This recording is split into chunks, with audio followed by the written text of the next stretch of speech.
Tayo po'y tumayo para sa pagbasa. Salita ng Diyos. Buksan po natin ang ating Biblia sa mga awit.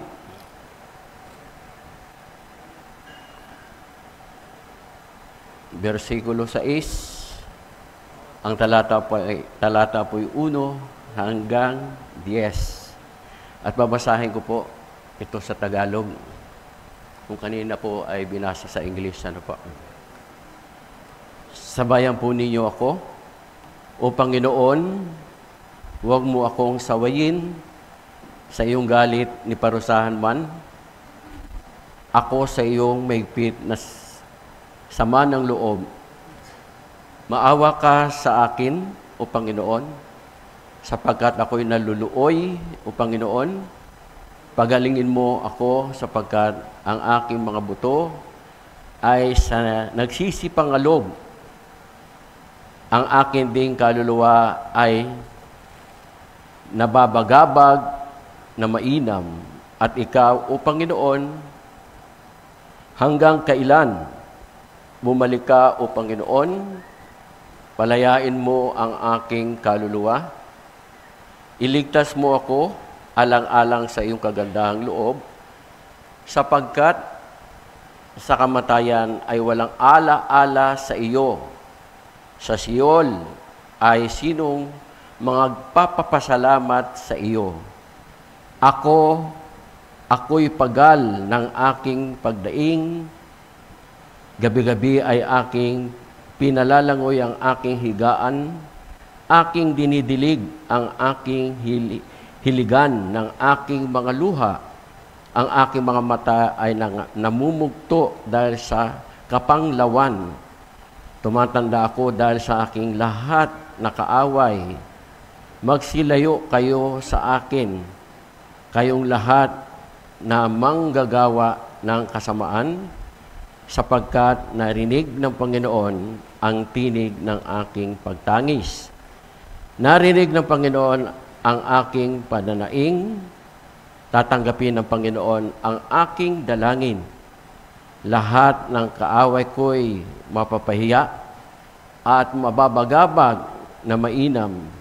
Sila'y magsisibalik, sila'y mga papahiyang kagihan. Tayo po'y maupo na, tayo po ay pangunahan ng isang panalangin.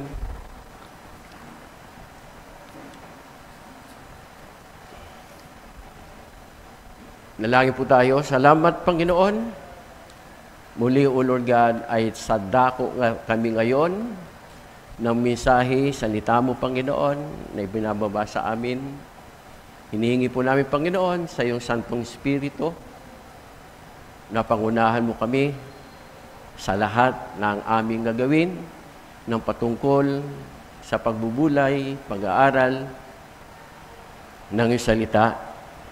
At ngayon, Panginoon, bahagi, O Lord God, sa aming mensahe na pagbubulayan ay patungkol po doon sa selebrasyon, paalala ng aming kaligtasan. At hinihingi po namin, Panginoon, Banal na Espiritu, na siyang mahusay na guro, tagapagturo, na siyang gagabay at magbibigay lalo ng kaliwanagan sa bawat isa. Natatanggap po, Panginoon, ng iyong salita. Ang kinaming, Panginoon, na may katagumpayan ang araw na ito, sa pangalan ng Panginoong Hesus. Amen. Ito po, ang aking mensahe na ibababa ay may pamagat, kung titingnan natin, parang malayo sa ating yata na ating binasa ngayon. Ang pamagat po ng aking ibababa sa inyo ay ang tunay na kaligtasan. Tunay na kaligtasan.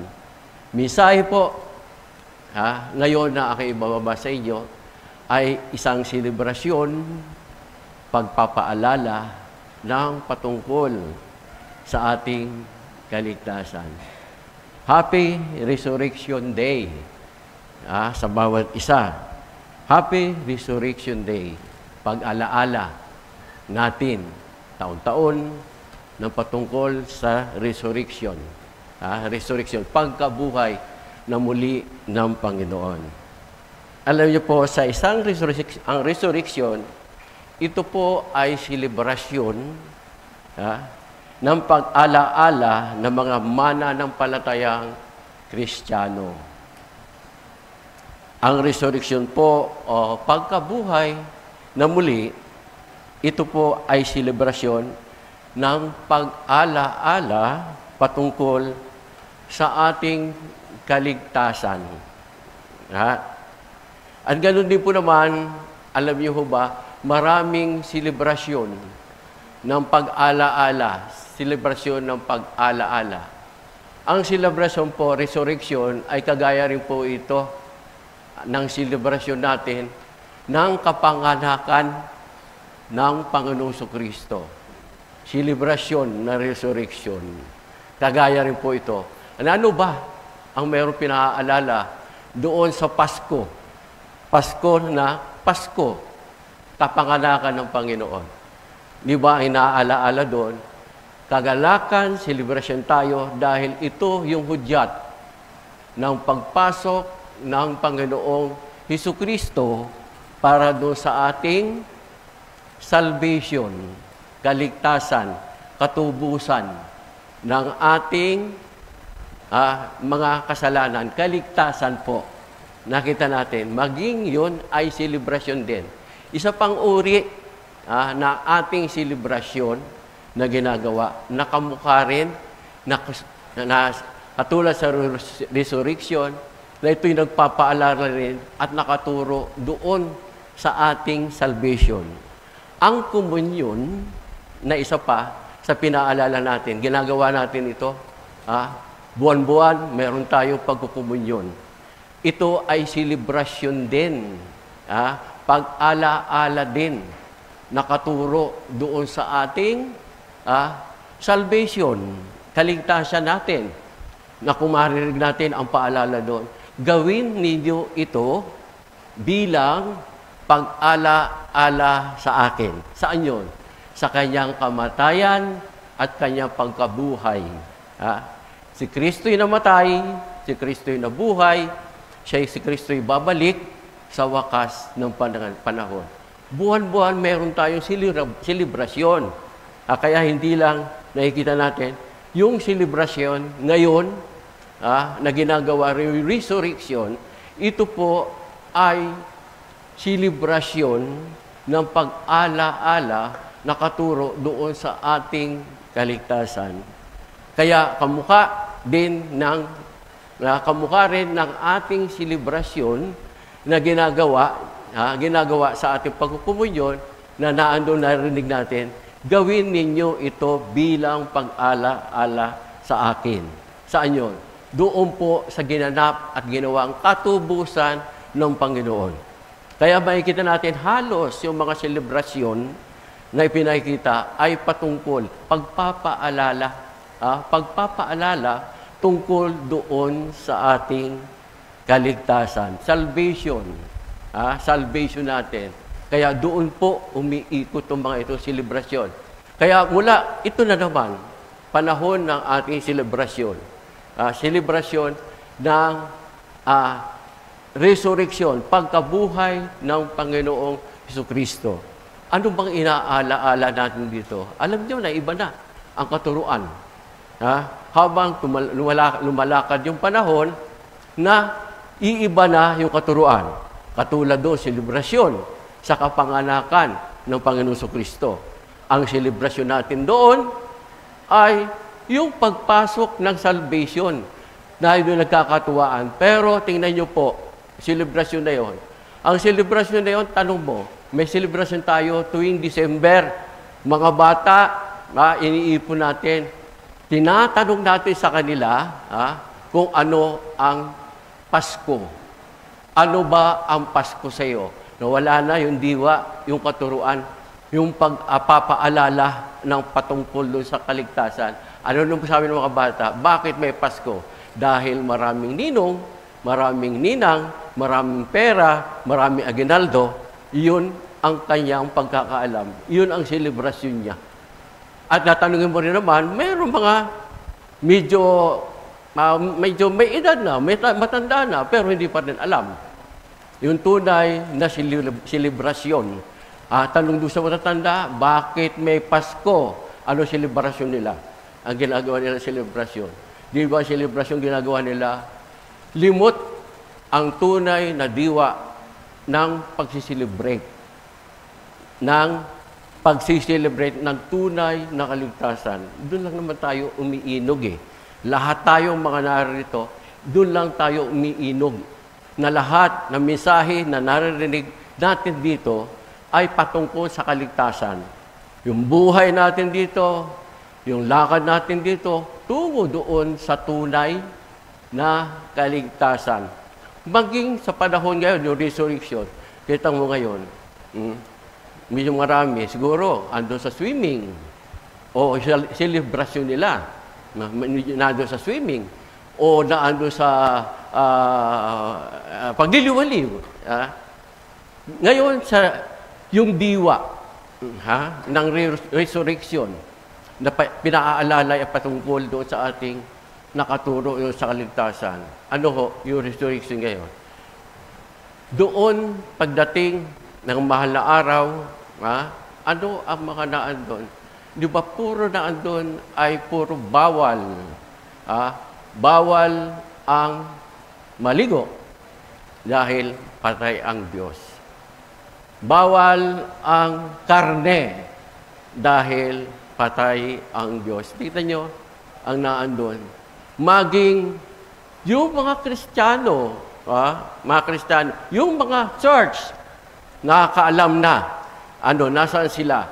Ang sa kanilang isipan, okay ito, Huwebes Santo, at yung Biyernes Santo, pagkakataon, magsuswimming, walang masyadong tao. Hindi masyadong naaalala. Yung talaga selebrasyon, selebrasyon nitong selebrasyon ng pagkabuhay na muli, ay nakaturo lahat doon. Nakaturo lahat doon sa salvation natin. Yung kaligtasan natin. Ito doon lahat nakaturo. Tingnan niyo, nawawala na yung diwa, nawawala na yung kaalaman, na tumatagal ang panahon, napapalayo na tayo. Doon talaga sa sinasabing selebrasyon. Selebrasyon. Katulad ngayon, tayo ay naando sa dako ng sinasabing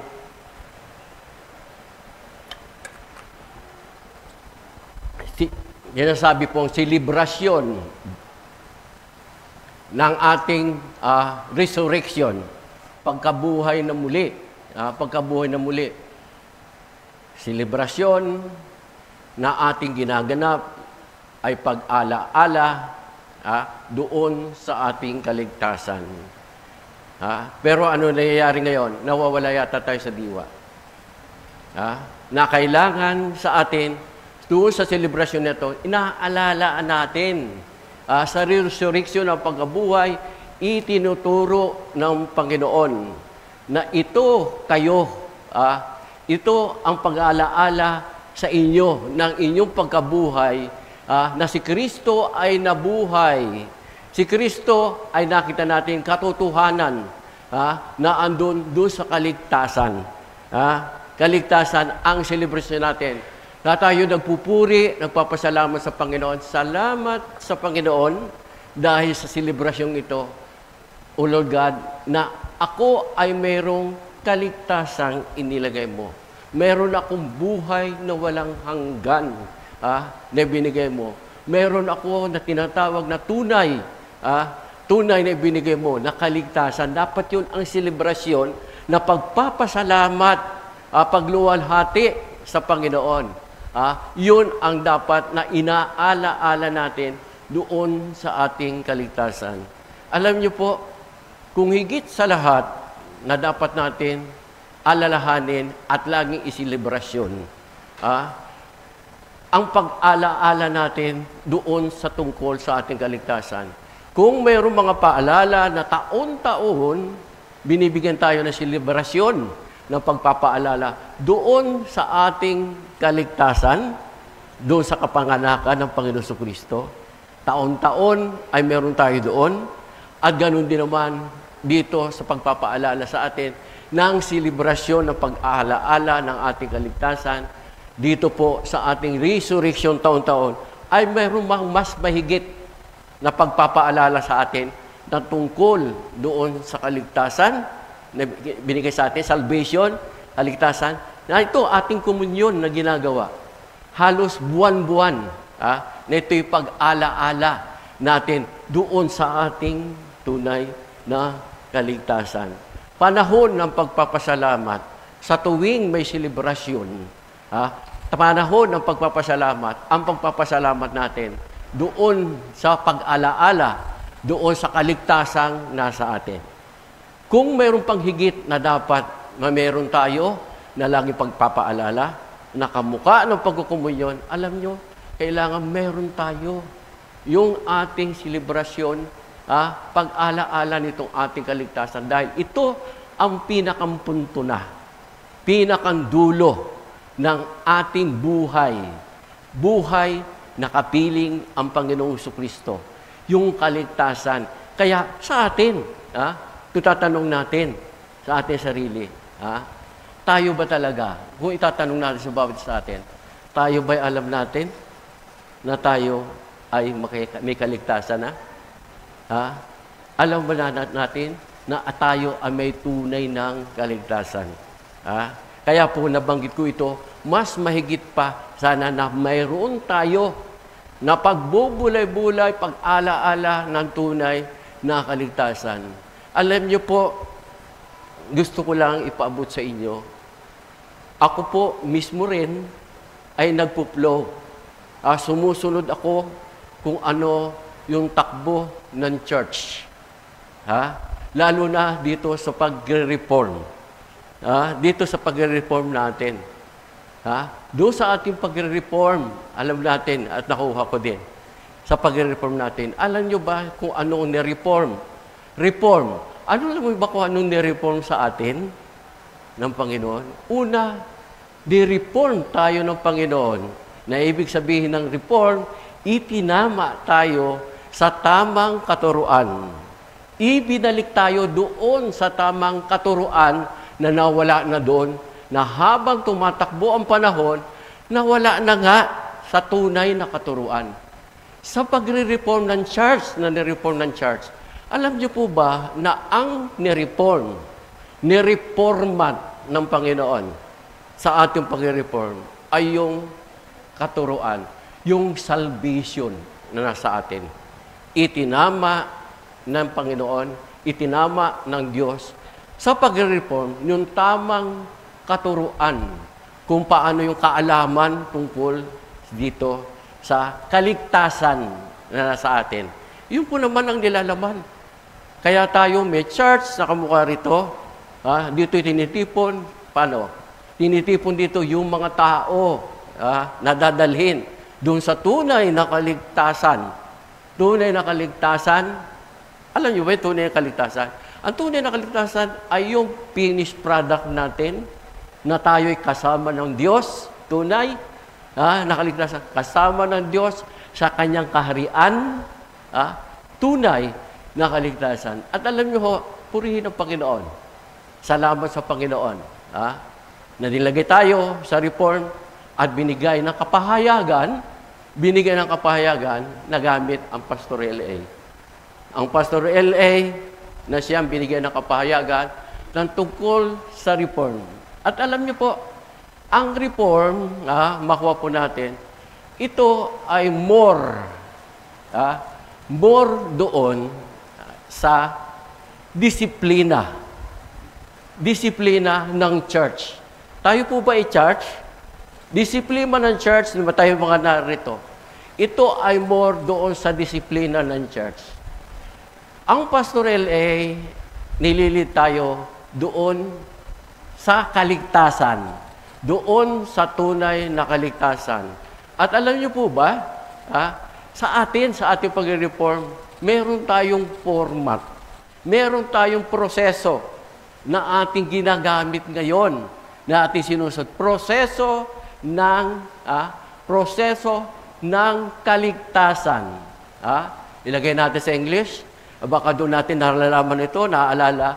Yung po ay ang order ng salvation. Natatandaan po ba ninyo ito? Meron po ba kayong kaalaman doon? Sino po nakakaalam doon sa proseso? Proseso nitong ating salvation, kaligtasan. Inilagay ang church doon sa tamang katuruan. At alam niyo po, alam niyo po ba na ngayon ang ating pastor, LA, na siyang ibinigyan ng kapahayagan, doon sa report, tayo'y dinadala niya doon sa tunay na kaligtasan. Tatanong natin dito, bakit tunay na kaligtasan? Meron bang hindi tunay na kaligtasan? Meron pa bang hindi tunay na kaligtasan at mayroong tunay na kaligtasan? Ngayon, sa kanyang kapahayagan na binibigay sa kanya, alam niyo ba ngayon, yung ating, kung doon nilagay natin, nakalagay na pala dyan, order ng salvation.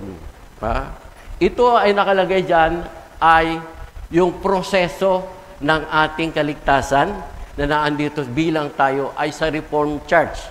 At alam niyo ho ba na ang Pastor LA, ngayon naandun tayo sa tinatawag, nung maririnig natin ang mensahe na binibigay sa atin, naandun tayo doon sa sanctification. Alam mo yung sanctification? Ito ay paglilinis, pag-aalis ng kasalanan, pagbabanal. Pagbabanal.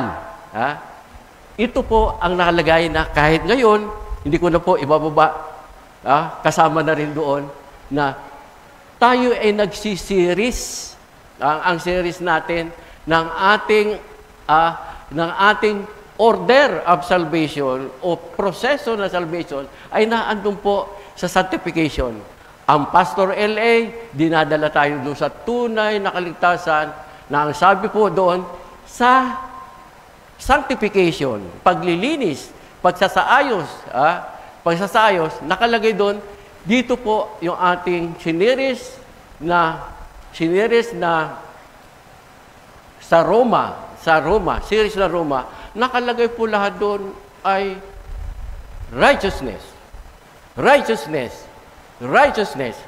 Pagbabanal.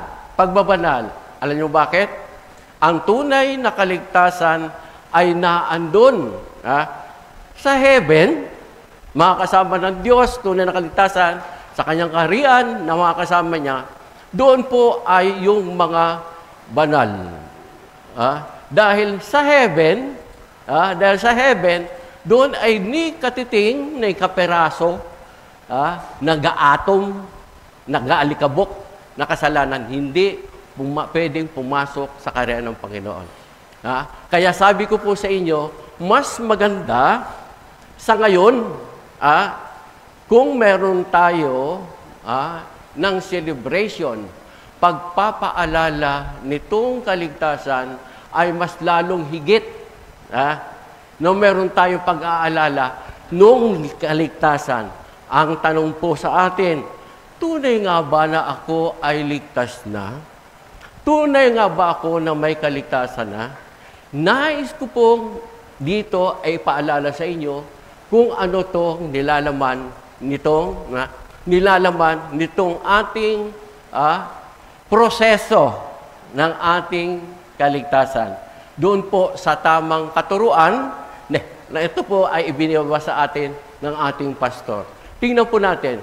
Hanapin po natin, tingnan natin. Ako nga ba ay talagang totoo na naandun na sa talagang kaligtasan? Ako nga ba ay naandun sa tunay na kaligtasan? O ngayon lang ako makikita at marinig ko ang isang kaligtasan?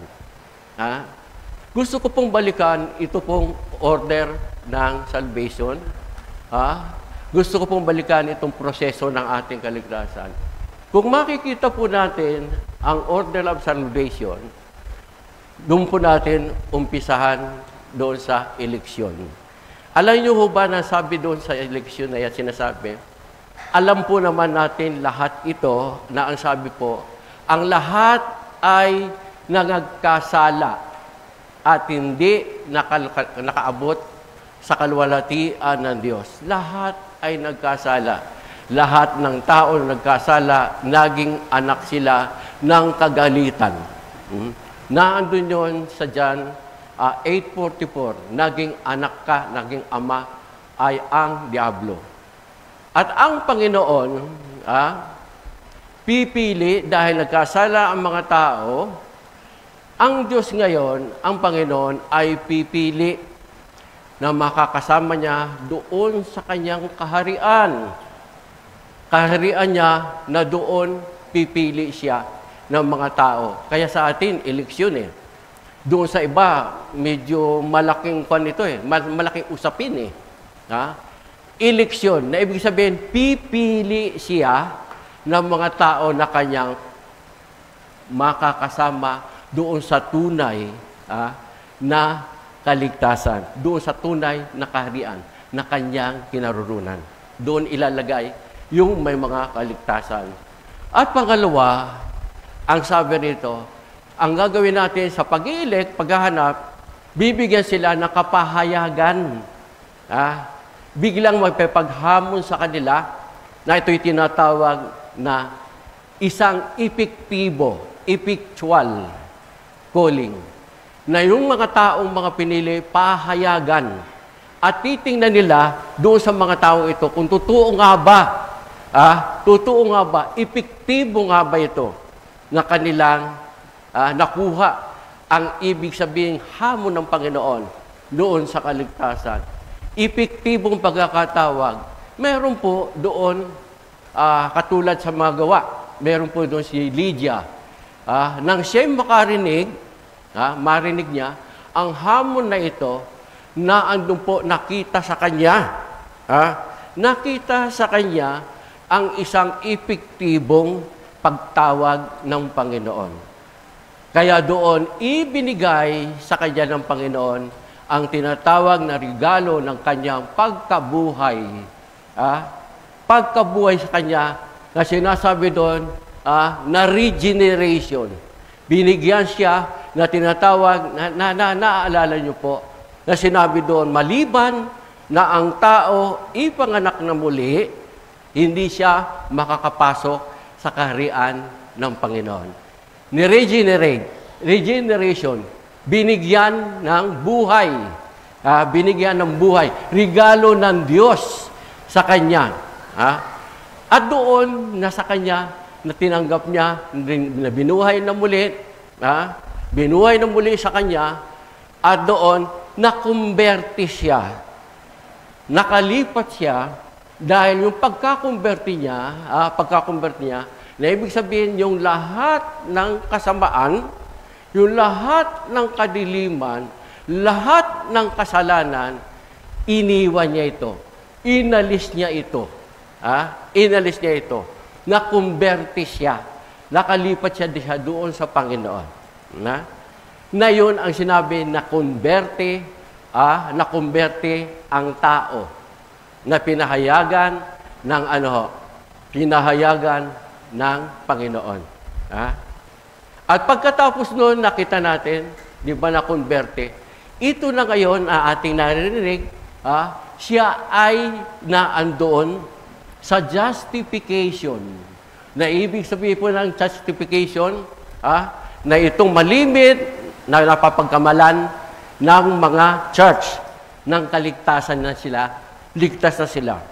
Dito sa justification, sinabi dyan, na ibig sabihin ng justification, pagpapawalang sala, pag-aalis, pagbubura ng kasalanan, na yun ang ginawa ng Diyos, doon, binigyan, pagpapawalang sala na ibig sabihin, iniligtas ka ng Panginoon doon sa kasalanan.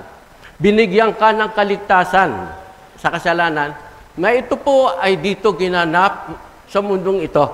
Hindi po ito ginanap doon sa heaven. Di ba napapagkamalan nung dati-rati?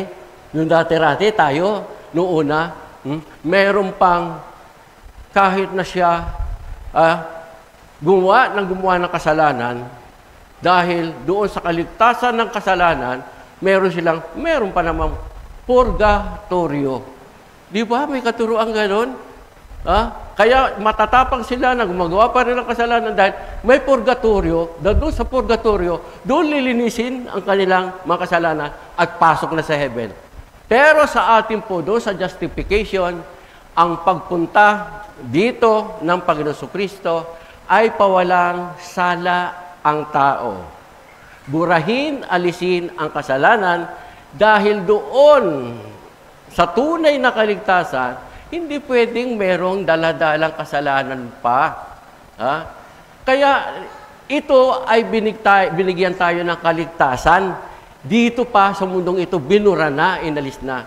Na ito ngayon ang napapagkamalan ng church. Tayo po ay church. Tayo po ay tumanggap ng kaligtasan. Tayo po ay church.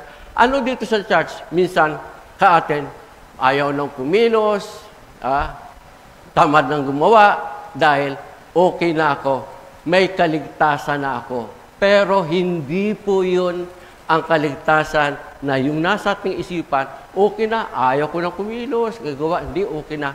Dahil ligtas na ako.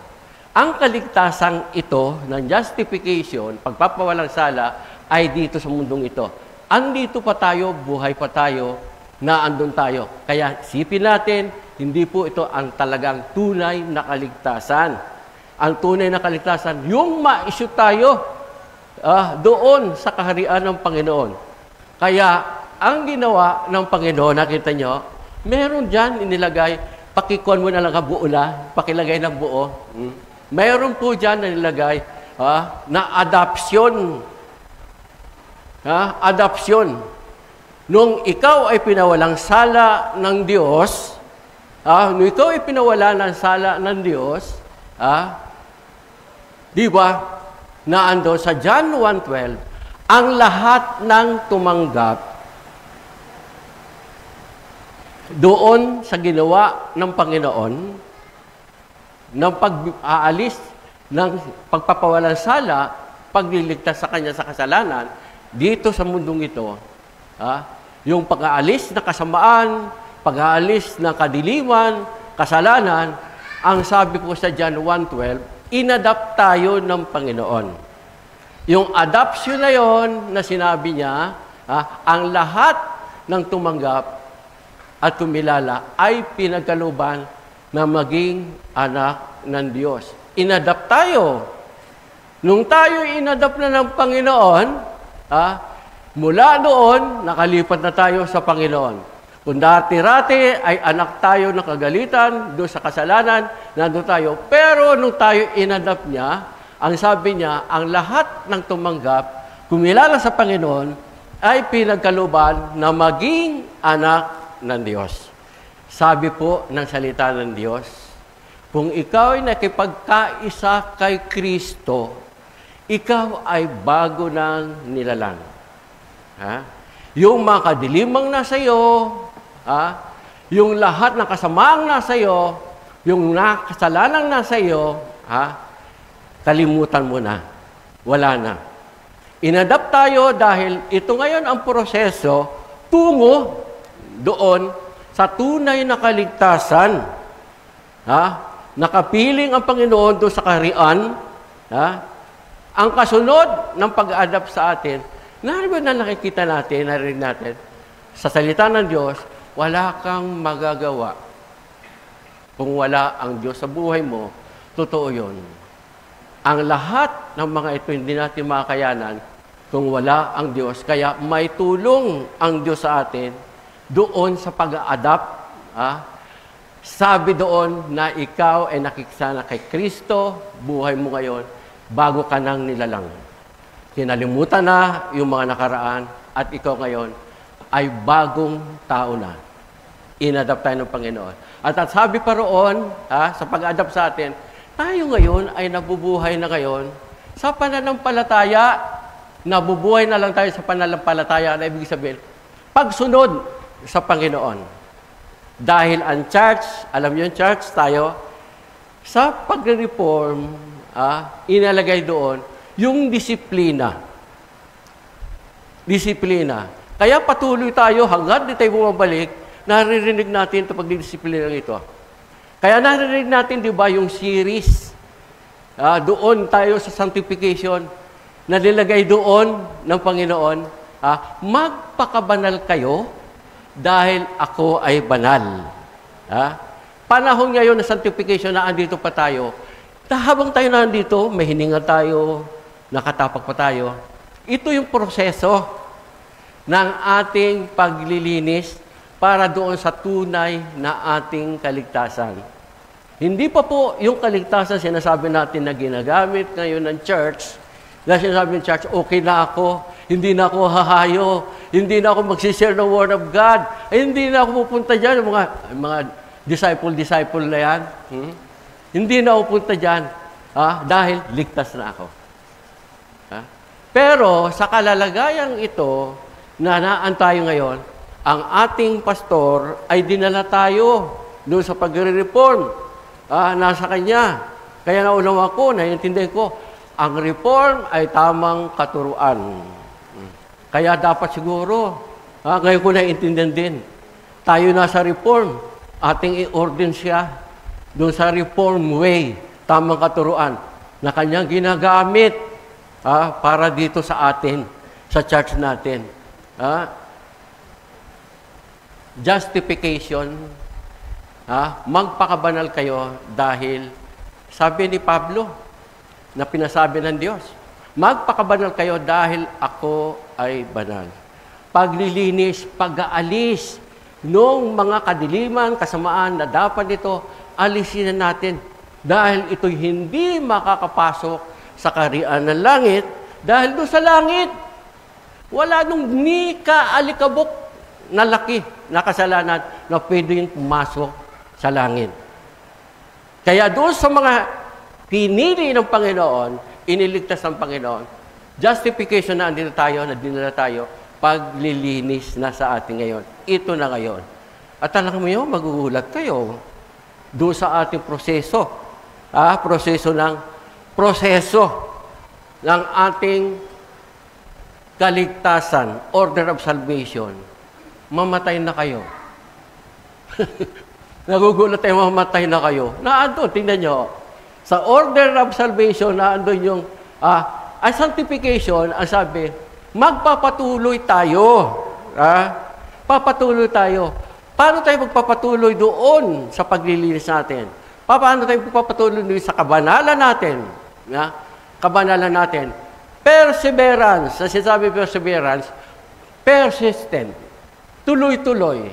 Magpapatuloy tayo doon sa ginagawa sa atin ng Panginoon.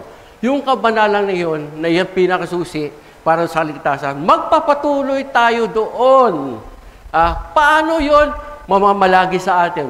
Paano yung kabanalan? Nakalagay po na pinaalala sa atin ng Panginoon. Sa pagsunod. Pagsunod sa Panginoon. Ang pagsunod sa Panginoon ay naandito na. Pagsunod sa salita ng Panginoon. Kung kabanalan gusto natin at naandun, persistent. Patuloy tayo doon sa kabanalan. Naandyan o, sinabi sa atin, huwag kaliligtaan, pagsunod. Para naandun yung ating kabanalan, pagsunod, naandun, para doon sa kabanalan. Huwag kalilimutan, ang araw ng linggo ay araw ng pananambahan.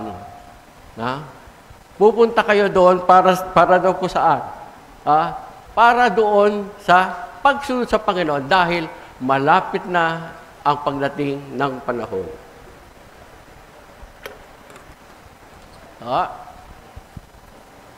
Gusto natin persistent. Gusto natin perseverance na nagpapatuloy tayo. Naandyan ang ating pastor.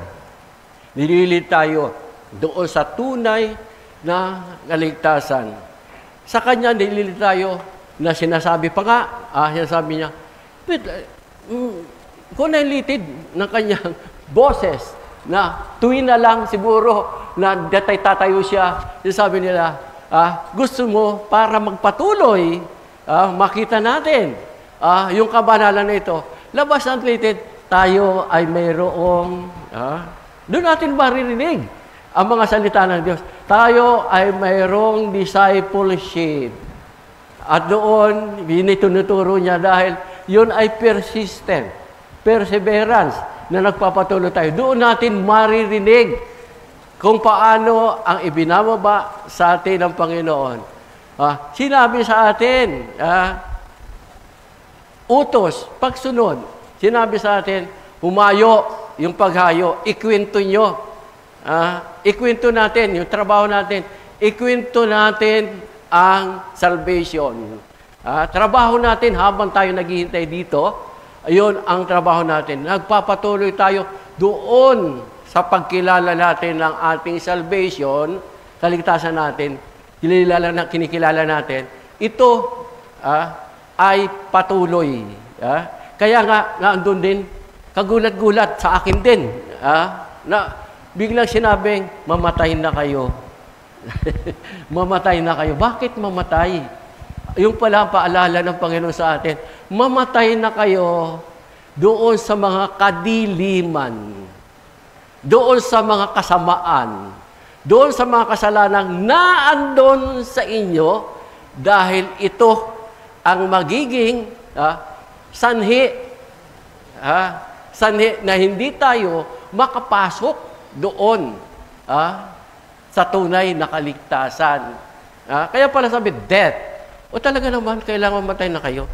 Mamatay na tayo doon sa mga gawa ng kadiliman, gawa ng kasamaan, kasalanan. Mawala na sa ating mabura. Dahil, alam po natin, alam niyo, yung pagpasok sa langit, yung lahat po ng ating ginagawa na ito, persistent, kayusan, doon po makikita doon sa ating glorified body kung paano natin tinrabaho, ginawa din yung paglilinis na ito, na doon makikita doon sa glorified body. Nasabi po doon, mayroong katawang panglangit, mayroong may katawang panlupa. Na ibig sabihin, doon makikita, doon sa glorified body na yun ang katawan na nilinis, isinaayos, na yun ang makakapasok sa tunay na kaligtasan na inihanda natin sa atin ng Panginoon, na doon makakasama natin ang Panginoon doon sa kaharian niya, na yun ang tunay na kaligtasan. Natandaan niyo po, ano sabi po doon? Sa ating ibinaba din dito na Apostles' Creed. Sa bandang huli, nakikita po ba ninyo doon? Na hawig din doon sa binibigay sa ating kaligtasan, I believe in the resurrection of the body. I believe in the resurrection of the body and everlasting. Amen. Nakita niyo ba doon sa ating Apostles' Creed? Ibig sabihin po nito sa atin, pagkatapos, merong katawang panglangit, merong katawang panglupa para doon sa tunay na kaligtasan natin. Nang ang Panginoong Hesukristo, noong resurrection siya, ayaw siyang pahipo. Huwag niyo munang hawakan dahil di pa ako nakapag-report sa heaven. Yung katawang yun at yung katawan na sa atin, yung mga iniligtas, binigyan, iniligtas ng Panginoon doon sa gawa kadiliman, kasamaan ng mundong ito. Kung ano yung katawang nag-resurrect sa Panginoon Jesucristo, parihas din natin. Ganon yung katawan na makakapasok sa tunay na kaligtasan. Glorification. Glorified body. Nakita po ba natin? Ngayon po ay akin lang ibinalik sa inyo dito sa ating pagre-reform kung paano yung katuruan, paano yung kaalaman ng ating kaligtasan. At alam po natin, alam niyo ba, na yung kaligtasan ito, sa pagre-reform natin, ito ang ni-reform ng Panginoon sa atin, kasama sa pagre-reform sa atin. Kaya siguro ngayon, maitanong ko muli sa inyo, masabi ko ba sa inyo, ikaw ba talaga ay may tunay na nakaligtasan? Ikaw ba talaga ay naando na sa tunay na kaligtasan? O ngayon pa lang tayo maliligtas? Dito po sa atin, na binigay sa atin, hinaalala ko lang naman sa inyo ito eh. Awan ko sa inyo kung nadaanan nyo na, napag-aralan ito doon sa ating school. Dito, itong order of salvation. At maaaring yung iba, ngayon pa rin lang ninyo narinig, yung ating proseso ng ating kaligtasan. At ito po ang nilalaman ngayon, na ako'y nagpo-flow din doon sa ginawa ng Panginoon na pag-reform sa ating church. At alam niyo po, tandaan po natin, ang ni-reform sa atin, na maliwanag ay ang ating kaligtasan. Tanong ko po sa inyo, huwag niyo lang sagutin. Ang tanong ko lang po sa inyo ngayon, tayo po ba ay nasa kaligtasan na? Tayo po ba ay may tunay na kaligtasan? Pinaalala lang po sa atin, habang tayo nasa mundong ito, ang kaligtasan ay nandito dahil iniligtas tayo doon sa kasalanan. Pero ang tunay na kasalanan, na ipaniwalag po natin, ngayon nandito po doon sa proseso ng kaligtasan. Kaya ito po, sabi ko po ngayon, resurrection, biglang ang dapat na aking ibababa sa inyo, dahil yung reform na ating sinasambit, kabanalan, justification, and charge, at naandito, nakalagay din naman, uulitin natin ang haba-haba niyan, ang awit. Ang awit po ay kabanalan ng Diyos. Kabanalan ng Diyos na para din tayo ay pinaalala sa atin na maging ganito tayo. Para doon sa ating salvation. Para doon sa ating kaligtasan. Kaya, muli po, isang paalala na selebrasyon ng resurrection, pagkabuhay ng muli, ito'y nagtuturo doon sa selebrasyon, pagpapaalala ng ating kaligtasan. Kaya po ako naandito, tunay nga po na ang aking mensahe na binabahagi dito sa inyo ay paalala po. May may paalala kaysa walang paalala. Bigla na lang tayong mabulaga. Akala ko ba? Pero ito yung tunay na salvation na ibinigay sa atin, yung proseso ng ating kaligtasan. Ligtas na po ba tayo? O tunay ba na tayo ay naando na sa tunay na kaligtasan? Purihin ang Panginoon sa ibinigay ng Panginoon na pagpapaalala. Selebrasyon na pagpapaalala ng ating kaligtasan. Sige po, selebrasyon tayo. Akin po naman sa ating pagsiselebrasyon, hiruhan natin ito ng ating selebrasyon ng awit. Awitan na po natin ang Panginoon.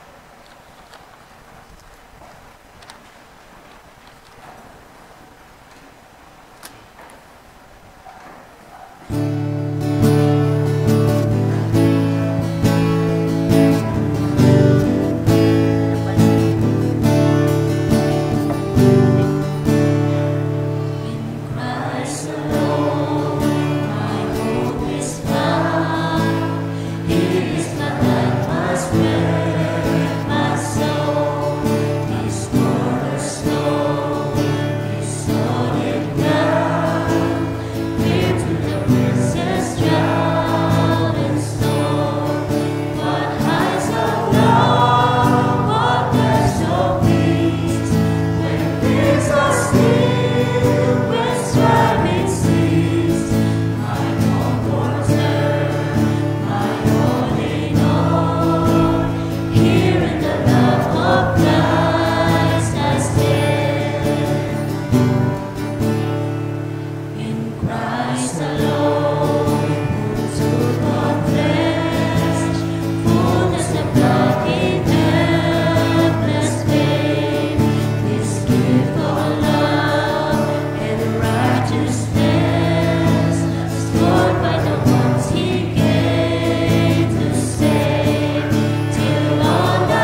Power of hell, no scheme of mine can ever block me from his hands till he returns home.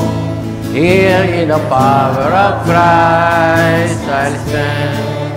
Power of hell, no scheme of mine can ever block me from his hand. He returns or call me home. Here in the power of Christ I'll stand. Here in the power of Christ I'll stand. Here in the power of Christ I stand.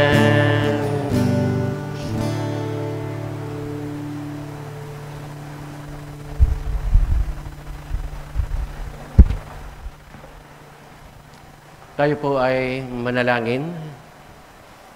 Aming dalangin po, Panginoon, na may pag-aabot na pagpapasalamat sa lahat po ng iyong pagpapaalala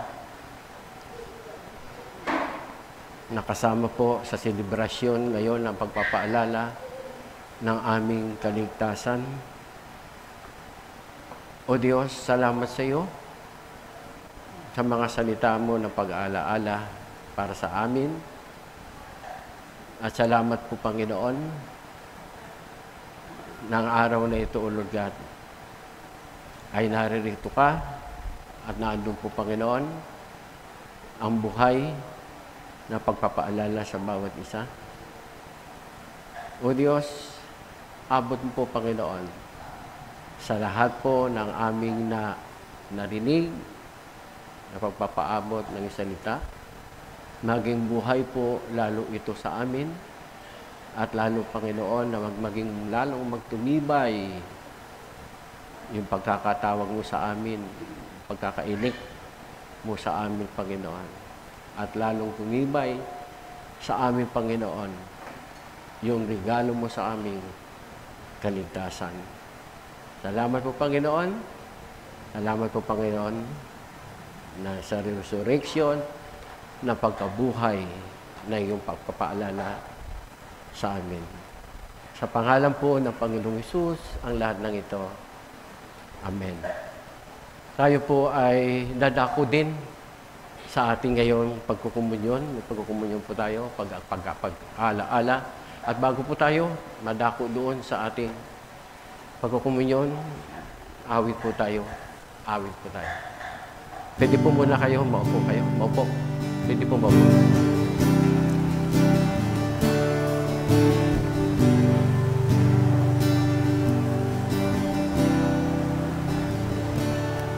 Siya sa atin mo, Jesus, ang puso ko sa kasalanan nagawa laban sa iyo. nagtatapat. Sumasamo, tumutulog sa harap ng mga mong trono. Tumalapit, di man karapat-dapat sa kabanalan mo. Biyaya, kawan, kapatawaran sa'yo ay nakamtan ko. O aking Jesus, Siya sa atin mo, Jesus. ang puso ko sa kasalanan na nawalaman sa'yo. Nagtatapat, sumasamo, tumutulog sa harap ng banal mong trono. Malapit, di man karapat-dapat, sa kabanalan mo. kawaan, kapatawaran sa'yo. Inakantan ko, o aking Jesus. Kantan ko, o aking Jesus. Kantan ko, o aking Jesus.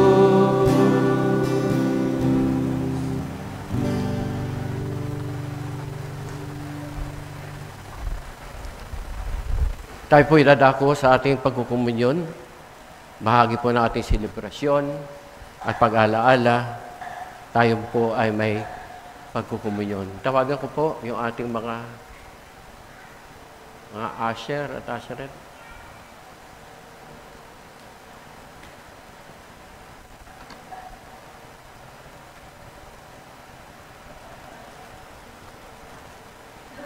Hindi na po ako magbababa ng paliwanag ng patungkol sa ating pagkukumunyon dahil alam ko lahat na naandito ay dumaan doon sa proseso para tayo makapagkumunyon.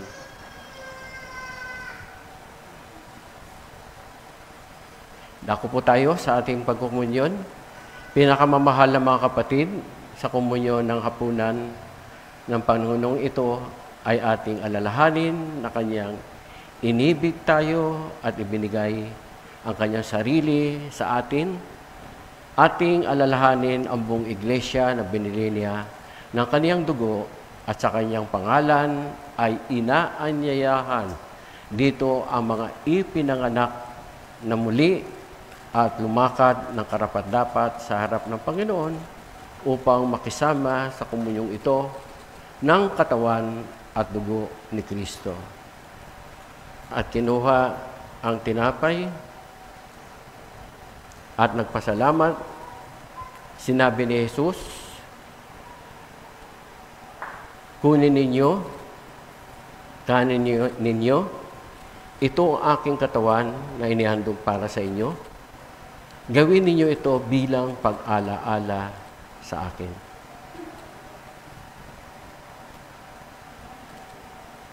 Ganon din naman kinuha ang saro at pagkatapos magpasalamat,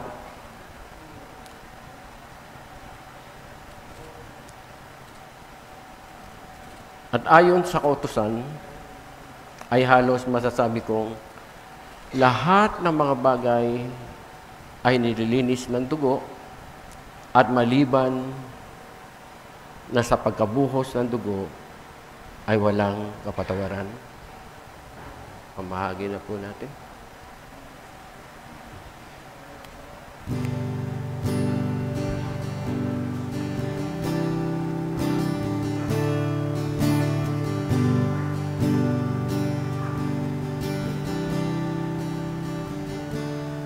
Siya sa atin mo, Jesus, ang puso ko sa kasalanan nagawa lamang sa'yo.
Sige po.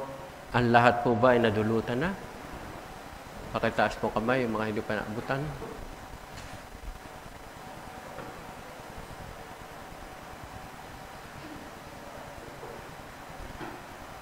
Tayo po ay dadako sa ating pagkukumunyon. O Diyos, narito po kami sa bahagi ng aming pag-alaala tungkol po doon sa aming kaligtasan. O Diyos, narito po, O Lord God, maging karapat-dapat kami sa pagsasalong-salong ito. At kami po ay samahan mo.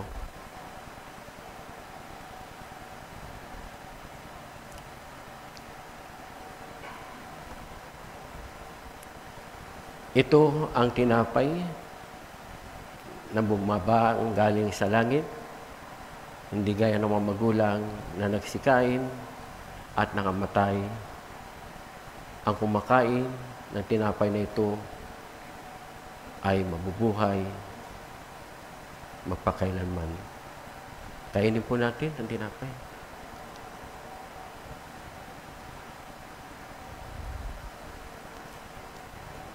Ganon din naman kinuha ang saro matapos magpasalamat at ayon sa kautusan ay halos masasabi kong lahat ng mga bagay ay nililinis ng dugo at maliban na sa pagkabuhos ng dugo, walang kapatawaran. Inumin po natin ang laman ng saro.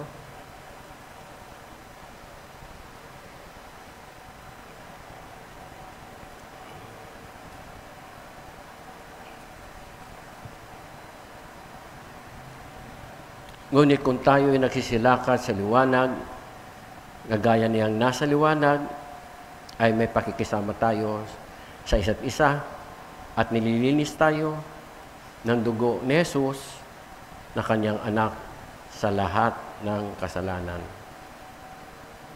Kapag tuwing kakain tayo ng tinapay na ito at iniinom natin ang saro, ay ipinahayag ninyo ang kamatayan ng Panginoon hanggang sa muling pagbabalik.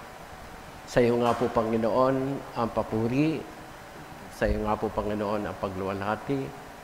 Sa iyo nga po, Panginoon, ang pagdakila. Salamat, Panginoon, o Diyos, na binibigyan mo lagi kami na kamukha nitong pag-alaala ng aming kalalagayan sa aming kalagtasan. Aming dalangin, Panginoon, na ipapaabot na pagpapasalamat. Salamat po, O Diyos. Salamat, O Diyos. Purihin ka, dakilain ka.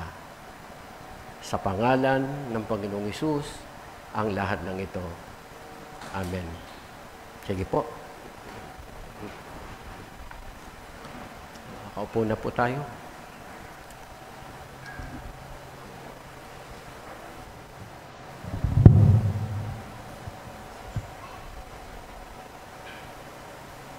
Bago po tayo dumako sa ilang announcement, nais ko lang po mag-share ng insight about sa preaching po ni Pastor Boy kanina. Po. Today is Resurrection Sunday, muling pagkabuhay ng Panginoong Kristo. Kino-commemorate po natin ito. And alam niyo po ba na sa lahat ng mga truths sa Bible na pinaka-inaatake ng kaaway, dinidebunk o pinapabulaanan, nagamit po ang relihiyon ng Islam o ng ateismo o ng maging mga liberal na Kristiyano, tinatawag nating Gnostiko. Ang truth na lagi nilang ina-attack ay yung muling pagkabuhay ni Jesus.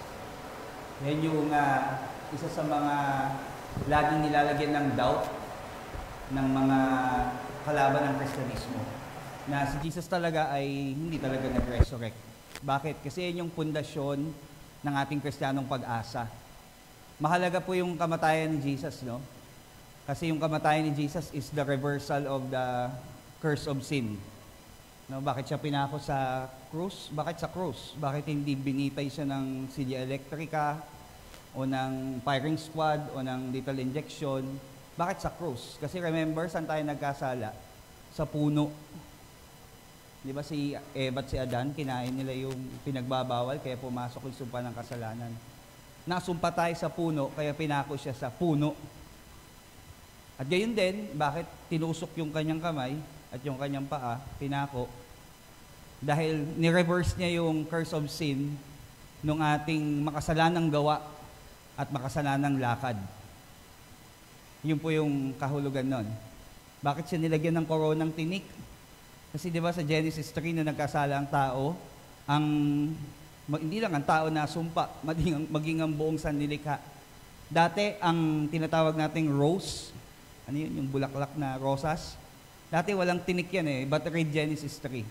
Nagkaroon ng tinik, nagkaroon ng sumpa, maging ang sanlilikha. Kaya may mga aksidente, kaya may yung mga bagay na yan. Kaya siya may koronang tinik, may reverse niya yon, yung sumpang yon. Sa muling pagbabalik niya ay tanggal na lahat ng bagay niya. Bakit siya tinusok dito? Di ba ang custom bago para to make sure na patay na yung nasa cross, babaliin yung tuhod, pupukpukin para mamatay. Pero sa kanya hindi binali, di ba? Anong ginawa sa kanya? Tinusok yung tagiliran niya. Alam niyo bakit? Kasi para yung mga kababaihan alisin din sa sumpa ng kasalanan. Remember, saan kinuha ang mga kababaihan? Sa tadyang ni Adan. So mahalaga yung kamatayan niya, lahat na nangyari doon sa doon sa Calvary is very important kasi tinubos niya tayo doon. Pero equally important din yung muli niyang pagkabuhay. Kasi kung hindi siya nabuhay, baliwala lahat ng mga pagdurusa niya. Kaya yung Resurrection Sunday, ito yung isa sa mga ina-attack ng mga kumakalaban sa Kristyanismo.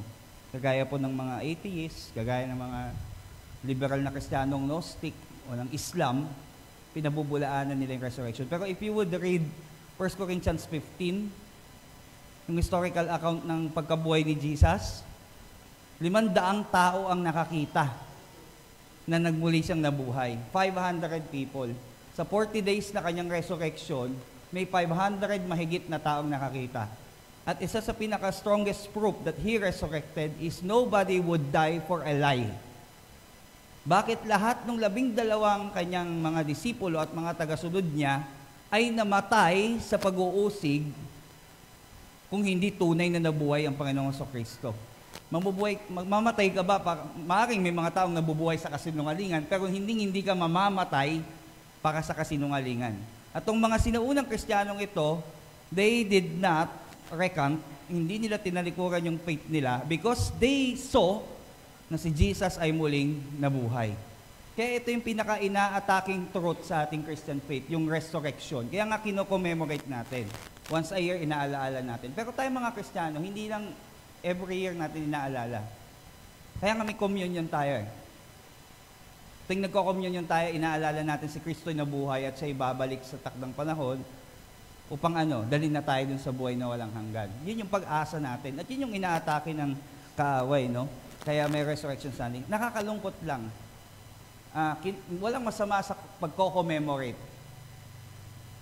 Kung mapapansin ninyo, may mga Via Crucis, may mga penitensya, may mga karidad.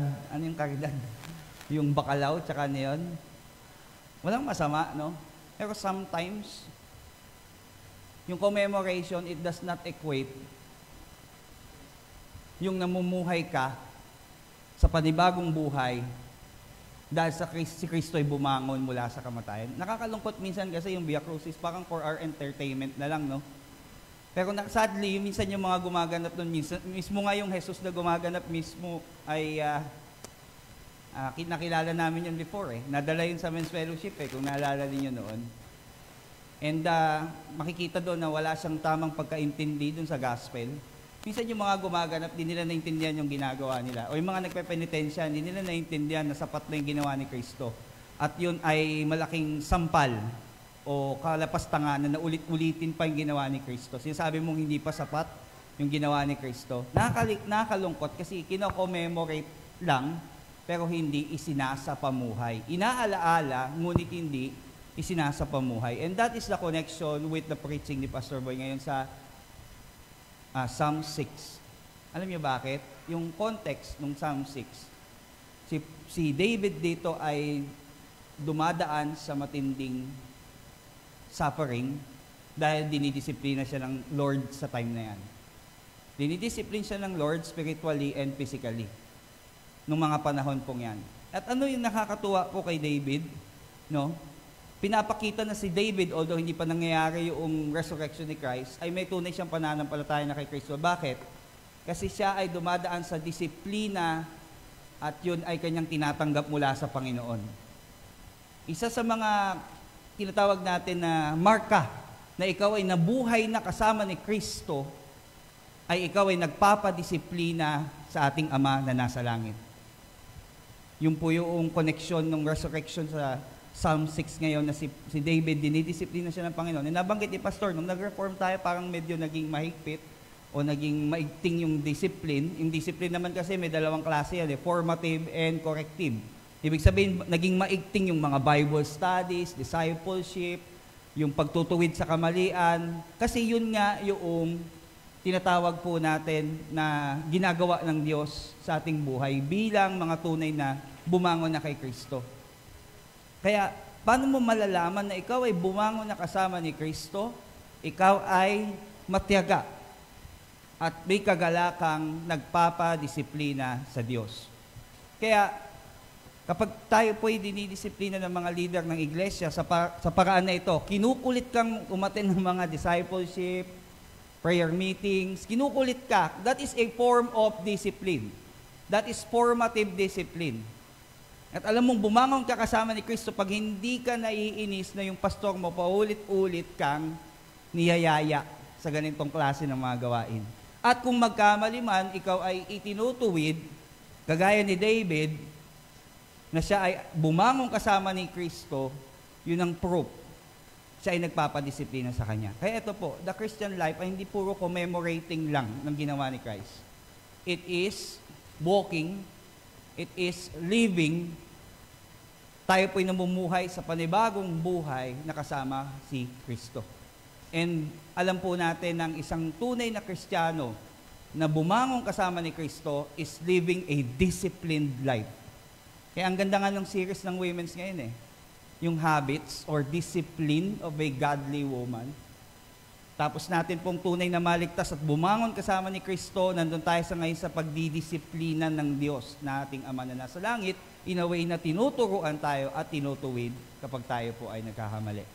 Kaya parang to sum up yung reflections natin ngayon sa Resurrection Sunday, si Christ, He truly resurrected. At yung mga tunay na nanampalataya sa Kanya ay bumangon kasama niya at namumuhay ngayon. Namumuhay, hindi lang nag-aalaala, hindi lang nagko-commemorate sa Kanyang muling pagkabuhay, kundi siya ngayon ay namumuhay sa ilalim ng pagdidisiplina ng Diyos. Kaya yun yung reflection natin. Ako ba ay masunurin sa pagdidisiplina ng Diyos? Ako ba ay merong kagalakang nagpapadisiplina sa Diyos sa paraan na una, nagpapaturo ako sa aking mga leader sa iglesia at nagpapatuwid ako sa aking mga leader sa iglesia. Yun yung application natin ngayon. Marami pang application na ikaw ay bumangon kasama ni Kristo. Yun nga lang po, sa providensya ng Diyos, dinala niya tayo sa Psalm 6. Na yun nga lagi yung parang sinasabi nila na sa reform parang mahigpit, no? Totoo po. Kasi bakit? Ang Bible po ay dinadala po tayo sa pagdidisiplina. Kaya yan po yung ating reflection for today sa ating Resurrection Sunday. Kung ikaw ay nagbangon kasama ni Kristo, kagaya ni Haring David sa Psalm 6, ikaw ay mamumuhay sa ilalim ng pagdidisiplina ng Diyos dahil ang pagdidisiplina ng Diyos is not a curse. This is a blessing. Bakit? Kasi pag dinidisiplina ka ng Diyos, it only proves that you are His offsprings. Na anak ka ng Diyos. Ang Diyos ay dinidisiplina ang kanyang minamahal ng mga anak, and at the same time, ang disiplina, it brings growth and fruitfulness sa ating Christian life.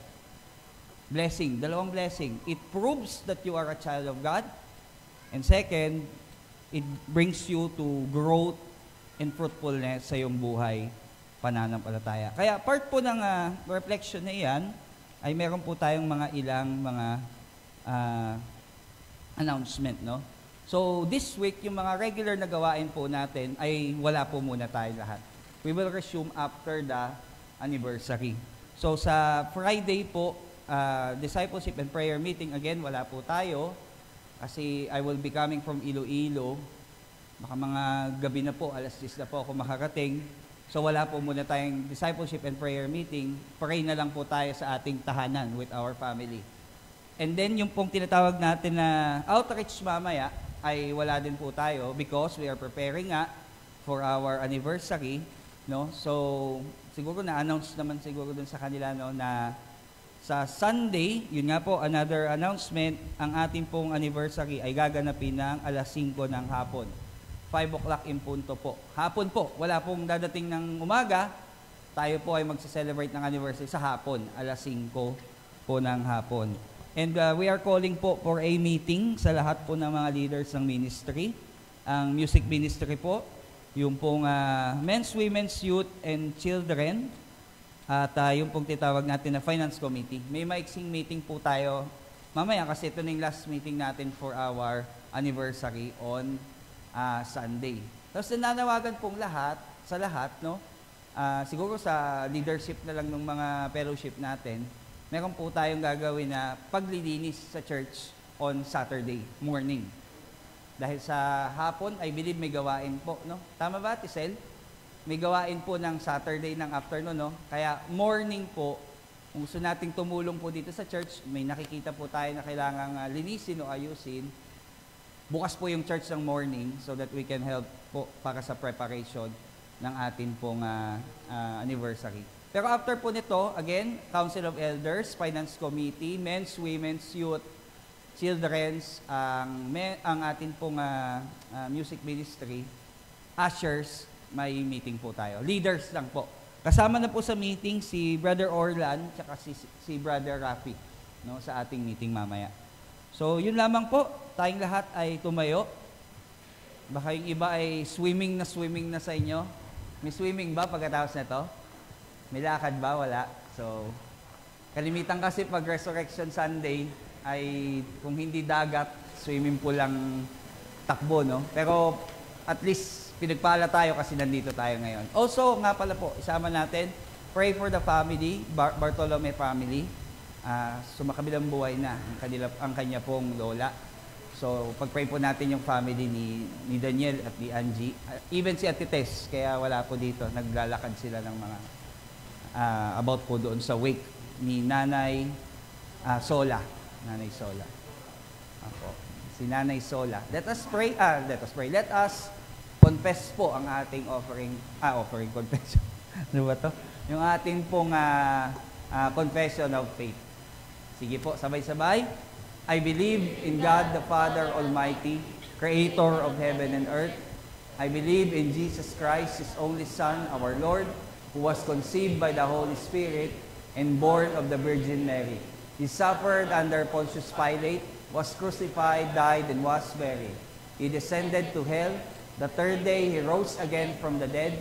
He ascended to heaven and is seated at the right hand of God the Father Almighty. From there, He will come to judge the living and the dead.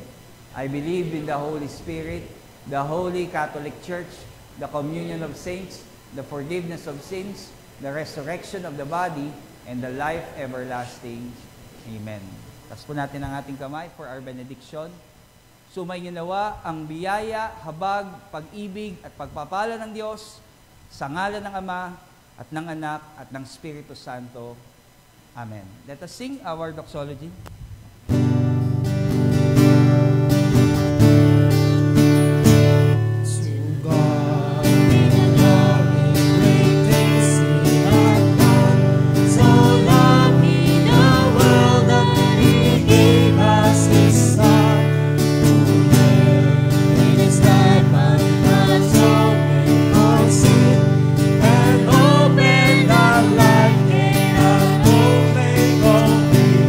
Praise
God be the glory and God bless us all.